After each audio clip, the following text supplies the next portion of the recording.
In the heart of Lagos Island, encased in shimmering glass and steel, stood Amani Towers, a 50-story skyscraper that glittered like a diamond in the morning sun. Its crown jewel, the penthouse office of Cassandra Cole, CEO and founder of Cassandra Empire Group, one of the largest privately owned marketing and branding firms in West Africa. Cassandra was beautiful, voluptuous, a 38-year-old boss lady with curves like sculpture and skin like velvet. A boardroom, she wore power like perfume, intoxicating and impossible to ignore. But it was not her beauty or brilliance that people remembered. It was the terror she inspired. She was known throughout the building and beyond as the Ice Queen of Amani Towers. She treated people like tools, replaceable, unimportant. Staff avoided making eye contact, afraid a glance might summon her fury. Her tongue was sharper than razors, her moods unpredictable, and her expectations so impossible that even her most loyal employees lived in a permanent state of anxiety.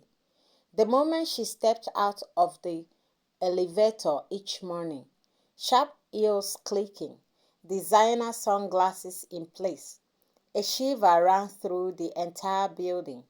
Why is the carpet not vacuumed? That was 8:03 a.m. Who placed this garbage coffee on my table? Take it and pour it over your head, idiot. Maybe it will wake up whatever dead brain cell you brewed it with. That was 8:06 a.m. By 8:12, the receptionist was already crying. Cassandra's management style was chaos, cloaked in cashmere. She will fire someone in the middle of a meeting and order HR to find a replacement within the hour. I don't want to see the same face here tomorrow. If I do, you will join them. People disappear overnight. Others arrived, terrified and hopeful, only to vanish again within weeks. Her senior manager, a big spectacled man named Collins, had worked for her the longest, 2 years. His survival was a miracle, but even he often trembled when summoned. One Monday morning, she called him into her office. Collins, do I look like someone who appreciates mediocrity? He shallowed her. No, ma'am. She threw a file at him. Then why is this proposal written like a secondary school project? Am I running a multi-billion naira company or a student union group? Take it, fix it, and if I see another spelling error, I'll spell out your unemployment. Do we have an understanding? Her driver, Musa, was not spared either. Once he arrived 2 minutes late. Do I look like your classmate? You make me wait?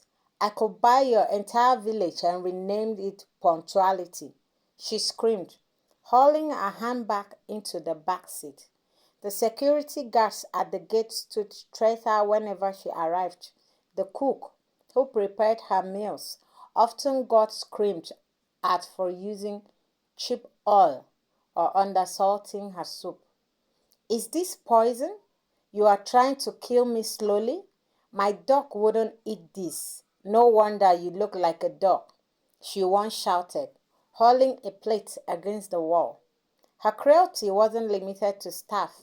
Even friends who had once adored her, colleague mates, childhood buddies, colleagues from her career, had long since abandoned her.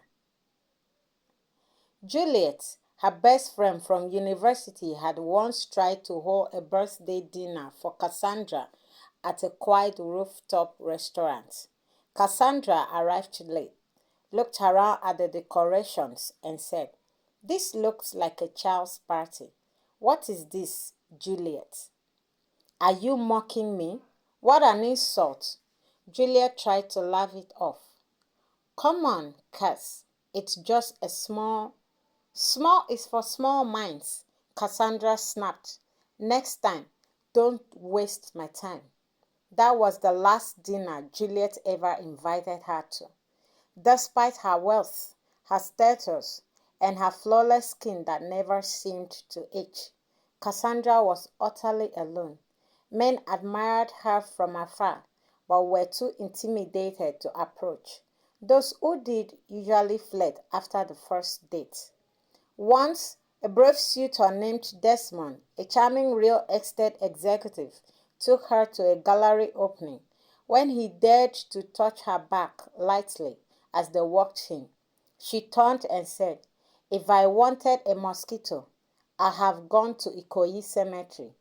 Do you understand that? Desmond disappeared even before the second course. A staff often murmured among themselves, No wonder she's still alone. She's still single. Even Satan will weep and sweep left. Beauty wasted on wickedness. She'd insult her own wedding vows. And though they whispered, their fear was so deep that even private texts were written with caution. Once, an intern mistakenly sent a meme about her into the staff WhatsApp application group instead of a private message. Within 10 minutes, she was fired, escorted out by security, and blacklisted from 3 other companies Cassandra had connections to. No one dared breathe wrong around her again. And yet, Cassandra believed she was misunderstood, that she was merely strong, focused, uncompromising, that others were just too weak to meet her standards. She sat in her office each evening, sipping wine, staring out at the cityscape, confident, cold, convinced of her own perfection. But deep within, behind every fake smile and polished desk, seeds of resentment were growing, and the Ice Queen had no idea how close her empire was to shattering.